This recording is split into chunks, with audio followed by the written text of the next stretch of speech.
Target Gubernur Sumsel Alex Nurdin dengan zero asap di tahun 2015 gagal karena dari data BPBD Muba terpantau 130 titik api di Kabupaten Muba dan terbanyak di Bayung Lincir sebanyak 93 titik api. Sedangkan di Oki ada 2 wilayah yaitu Kecamatan Cengal dan Pampangan memiliki jumlah titik api terbanyak yaitu 86 titik api dari total 276 titik api.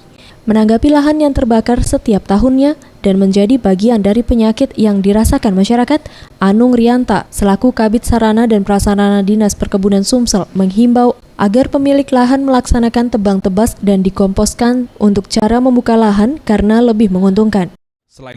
Jadi pada hakikatnya sebetulnya membuka lahan dengan membakar, sekilas kita barangkali menilai itu menguntungkan, tapi sebetulnya sangat merugikan.